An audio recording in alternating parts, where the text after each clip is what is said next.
Laid to rest, a young man with a promising military career killed in this week's Amtrak crash is buried. Saints to be named. Several women religious, including 2 Palestinians, set to be canonized. Barbershop friendship. A Chicago barber remembers his friend and client, Cardinal Francis George, a month after his passing. And biking to work. Mark Irons braves D.C. traffic on this National Ride Your Bike to Work Day. Those stories and more on EWTN News Nightly for Friday, May 15th, 2015.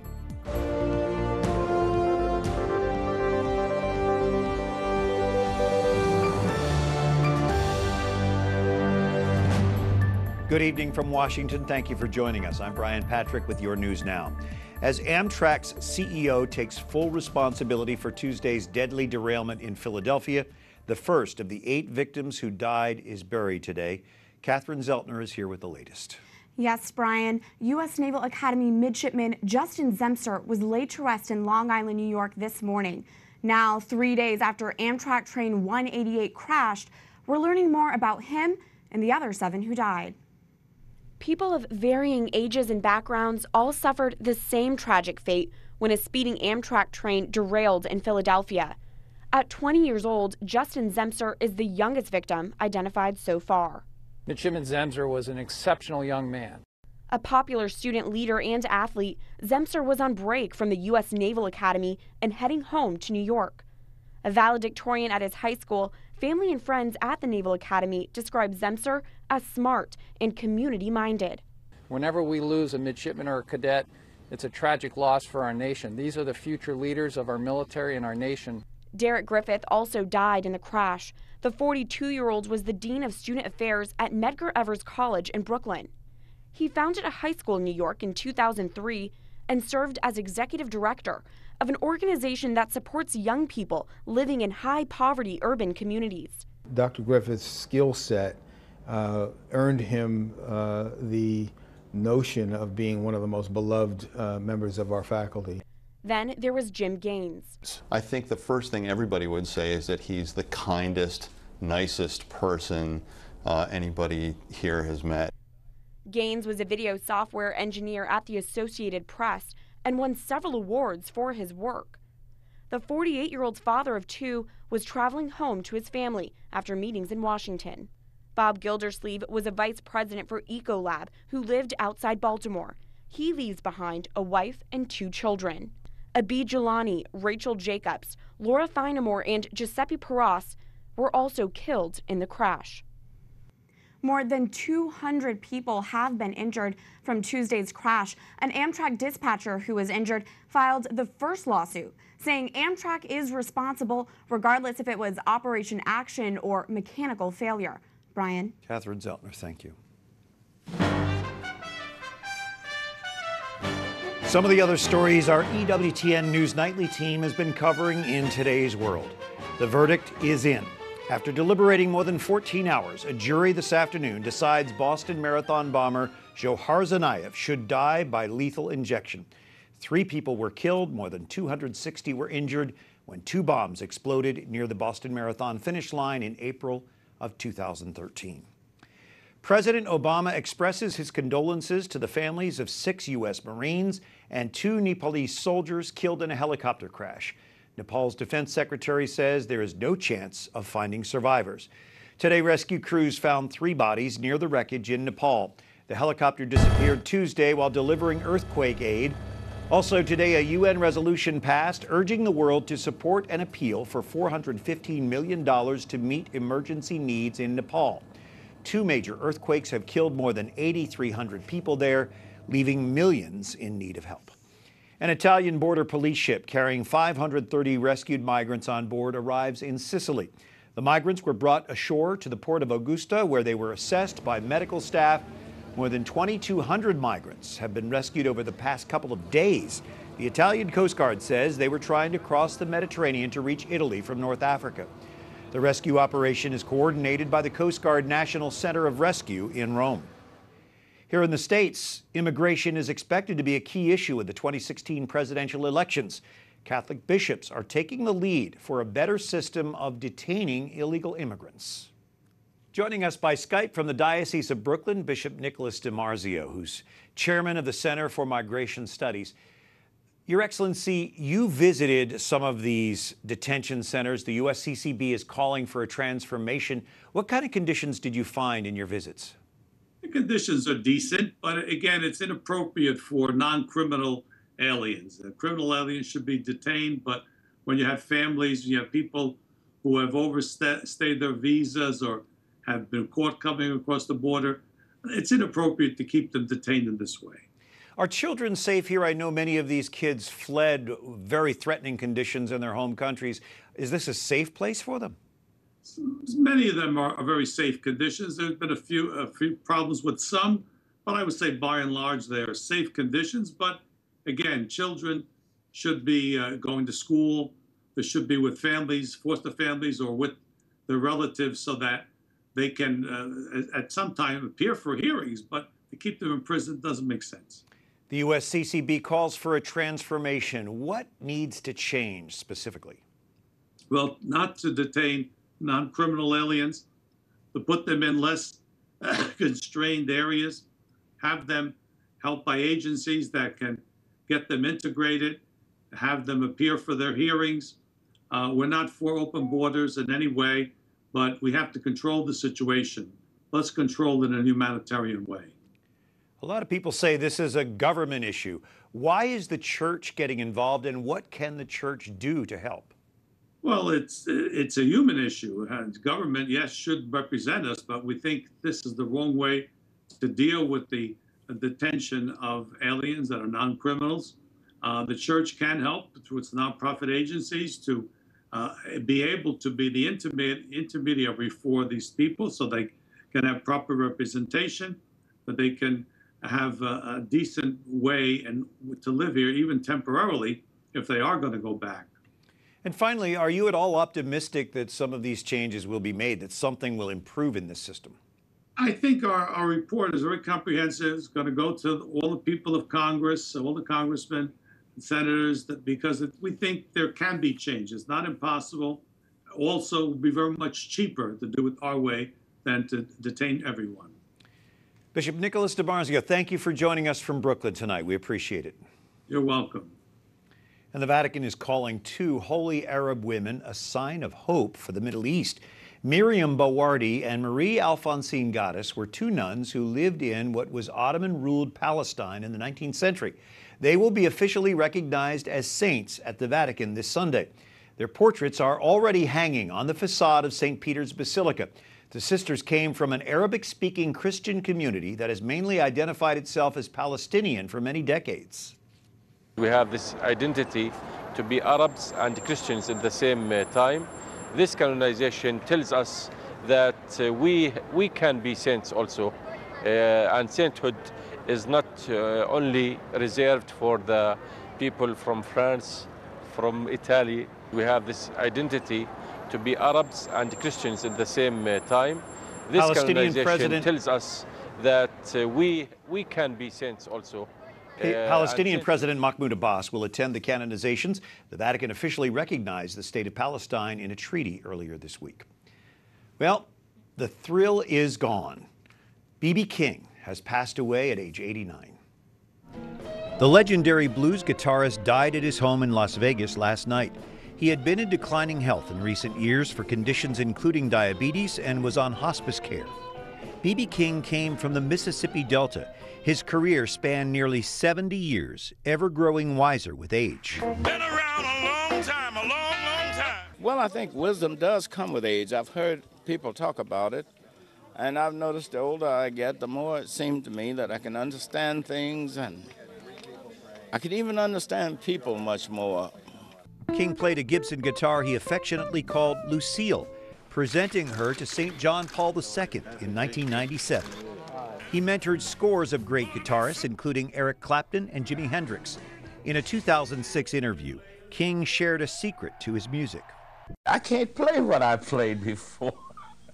I guess I got a stupid head or stupid fingers. If I play something right now, I'd never play it again. Never play it again because I can't remember what I did. B.B. King, king of the blues, was 89. Coming up, the horrific story of what's being called America's Holocaust will be told in a new film now in production. And the barber for Cardinal Francis George recalls their friendship 1 month after his passing.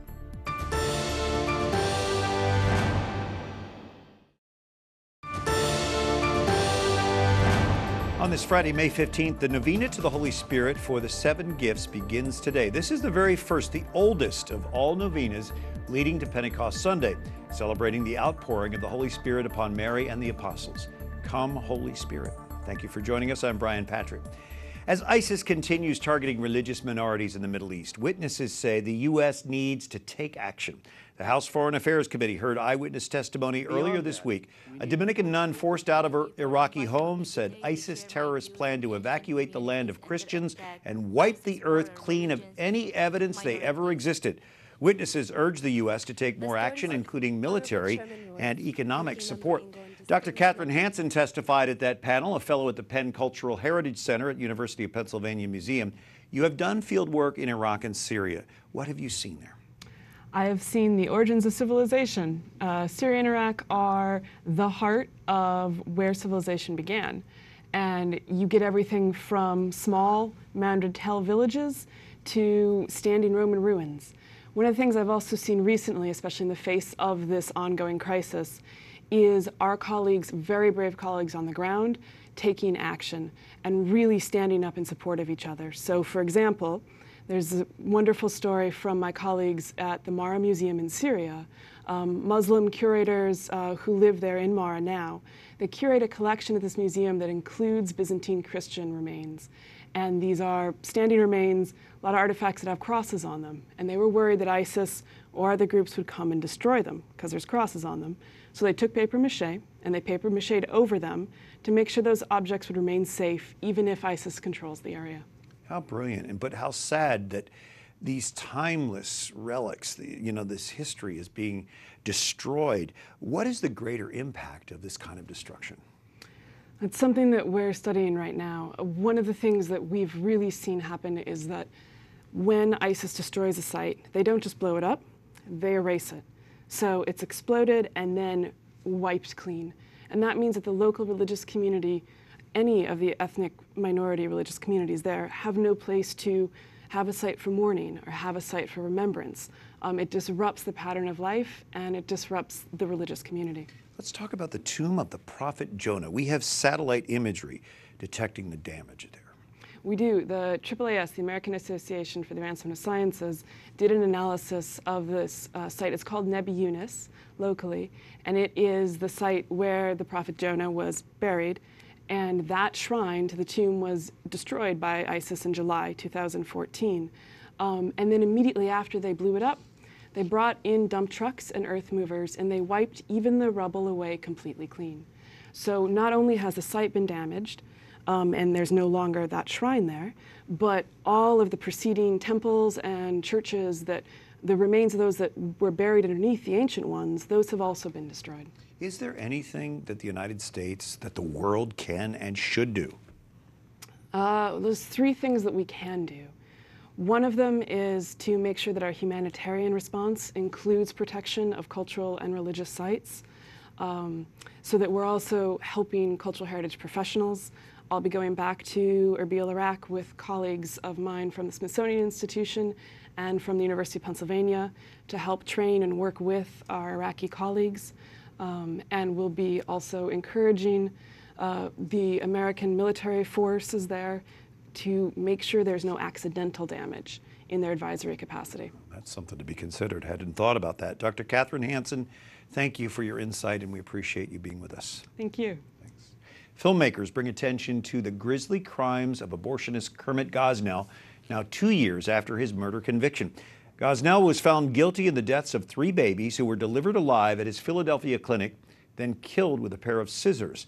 Shocked by the media's silence on this case, 3 filmmakers launched a crowdfunding campaign. They've raised more than $2 million to produce the story of Kermit Gosnell, the man they call America's biggest serial killer. Ann McElhinney is a filmmaker behind the upcoming Gosnell movie. And this film was entirely crowdfunded. The last time we talked with you, you'd raised more than $2 million from 26,000 donors. How have things gone since then? Very, very well. And in fact, your listeners and people that watch your show were very, very helpful and supportive. We've had about 1,500 new people have joined as donors, which is great. And we now have $2.3 million. So it's all good. And anyone who could give us $1, we're just asking people for $1 now. We're trying to get 100,000 people to donate to the film, because that'll make a huge difference to the distribution of the film. We want a great distribution, a wide distribution. We want lots of people to see this film. And the number of people who are donors makes a big difference for that. The story of Kermit Gosnell is a horrible story, but it's a story that needs to be told. What is the mission and goal of this film? Yeah, I mean, I think one of the things that this film can achieve, and already has achieved, the story itself has already achieved this in a small way, we want to expand that, is telling the story of second trimester late-term abortions to an audience who don't know about it at all. So a lot of people are, you know, I would say pro-choice, not really pro-choice, but they really have a kind of a soft attitude to abortion. They just don't know anything about it. We think one of the strengths of this film is that people will get to know a lot about what actually goes on legally in the United States of America. And the people who came across this case, the people who sat in the jury, people who knew this story, they changed their attitude to abortion based on what they learned, because they learned a lot of information that they didn't know before, and they didn't know what was going on in the country. They didn't know what was legal. And when people do, they're not comfortable with it. They're not comfortable with babies getting aborted at 20 weeks and 24 weeks and beyond, which is happening and is legal in the United States today. You and your husband producing this film are journalists, and I wonder how the movie will present the media's handling of this case. Yeah, it's an incredibly interesting story, actually. The story of where were the media when this unbelievable story was being told? Where was the media when, you know, America had its own Holocaust, had discovered its own Holocaust, 47 bodies found the day of the raid in that premises. Where were the media? The media didn't turn up. Apparently, normally, what you have with the media, if it leads, it bleeds. If it bleeds, it leads. Didn't happen in this case. And the reason was because of the power of the story to change people's minds about abortion. We're certainly going to be making a lot of that story because we think it's a scandal, again, that people won't like. People of every political hue and none won't like the idea that the news was not reported by the people who are paid to do just that. So we will definitely have that as part of our storyline. Ann McElhinney with the Gosnell Movie. We'll be getting an update from you again very soon. Thanks for joining us tonight. Thank you so much. And this Sunday marks a month since the death of Cardinal Francis George. The centuries-old tradition of the Month's Mind Mass will be celebrated this Sunday at Chicago's Holy Name Cathedral. Tonight, Jason Calvi visits a man who knew Cardinal George well. In the shadow of Chicago's Holy Name Cathedral is Alfredo's barber shop. Alfredo Fricano cut the Cardinal's hair and gave him a shave during his 17 years as Archbishop. The price? All you can do for me is once in a while says a little prayer for me. That's all I need. But he always reach out from this pocket, says, Your Eminence, you gotta stop doing that. One time Alfredo saw the Cardinal on TV and called him right away. I said, Your Eminence, I said, you look like a bum. He says, well, who is this? This is Alfredo, your hairstylist. I says, what are you trying to do? So ruin my business? Everybody knows you, and you're making me look bad. He started to laugh on the phone. He was also there as the Cardinal battled cancer. One of the first guy that he told was me. He says, Alfredo, he said, I got bad news. What's happening, Your Eminence? He says, the new experiment, the drug doesn't work. I said, my God, it's just now I'm the hands of God. It's all there is to it. They can do nothing for me, you know. Alfredo visited Cardinal George the week he died. George thanked him one last time. He was a fine gentleman, really, really good man. You know what I mean? Just one of the many people Cardinal George touched. Jason Calvi, EWTN News Nightly. Up next, sports and faith come together at a Vatican conference. We talk with presenter Linda Del Rio. And we ride along with Mark Irons on this Ride Your Bike to Work Day.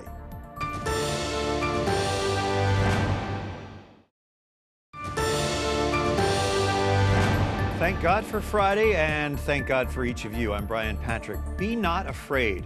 Those words of Jesus were echoed often by St. John Paul II. Well, this morning in his homily, Pope Francis warns that fear is really a lack of faith that can paralyze us. La mancanza di coraggio ammala una comunità. The Pope's saying fear, a lack of courage, makes a community sick. The air is stale as you enter these communities, he says. Linda Del Rio joining us from Rome, where she's presenting a talk on coaching for the Pontifical Council for Laity and Sport. Linda, tell us what your approach is as you discuss character and coaching there at the Vatican. Well, it's a pleasure to be here, and thank you for having me. My approach is going to be just kind of what we've lived in our 30 years in the NFL, with Luke being on the sideline with his dad, and now Luke's in college as a D1 quarterback. And, you know, Jack has always set the program and schedule according to our family, and he's really proactive in letting his coaches be there for their families as well. And that's what we've been discussing. The 100 members here from 15 countries is what we're each doing where we are and as we are in sport. Pope Francis is a great fan of football, the other football, soccer, but certainly he understands and appreciates the value that sport has, especially for young people when it comes to developing faith. How will you tie that in? Exactly, and he actually gave us a welcome address, and he's very proactive and very supportive in everything we do. He understands, just as John Paul, the avid athlete, did, that this is a huge platform and very powerful, but just a little bit of time in life do you get that platform to make a big difference. Well, coaches make a big difference. I can attest to that from my personal experience. I'm sure Jack can, and Luke as well. So what would you say to encourage coaches who are in a position to really influence young lives, especially when it comes to their faith? To answer the call whenever you get the call. And then that goes from every movement. So many people watch everything you do when we go to a restaurant, or we get phone calls from charities to, let's say, give out 2,000 coats in Colorado. Always answer the call, and to be prayerful about people you hire, and hold people accountable to standing up to being a faithful servant. Well, Linda Del Rio, I know you have a very powerful message, and we thank you for sharing it with us tonight. Thanks for joining us from Rome. Thank you for having me. You're welcome. Well, some do it daily, others occasionally. Census data shows bicycle commuting grew by 62% in the past 15 years. On this National Ride Your Bike to Work Day, our Mark Arns invites us along for the ride. I actually don't have a bike, so I borrowed my neighbor's. Let's go for a ride. The League of American Bicyclists say the day came about after National Bike Month began in 1956. Don't want to be late. If you have a long commute, take a break at a designated pit stop. It's a chance to hydrate, get some nutrition, and talk to some fellow bikers. Why do they bike? It's faster to ride and park downtown than it is to drive. Biking to work just increases visibility, it increases health. It's a chance for me to talk with those who know more about bikes, or helmets. Is this on backwards? No, it's on correctly, but there's holes in the front. This is on backwards, isn't it? No, but these... Both Dave DeRosa and Scott Wilson have biked for years, so they know their way around. Of course, I'm pulling up the rear. For me, it was a success. No wrecks, a beautiful day, a chance to meet people. Keep in touch. Yeah. Nice to some lessons learned. Stay out of the way of buses. And I made it to the office. It was a great ride. I gotta get to work now. Rolling through the streets of D.C., Mark Irons, EWTN News Nightly. That is one brave reporter. We were very happy to see him walk through the door this morning. Until Monday, like us on Facebook, follow us on Twitter, watch again on EWTN's YouTube page. For the EWTN News Nightly team, and it is an A1 team, I'll tell you, I'm Brian Patrick. Good night, and God bless you.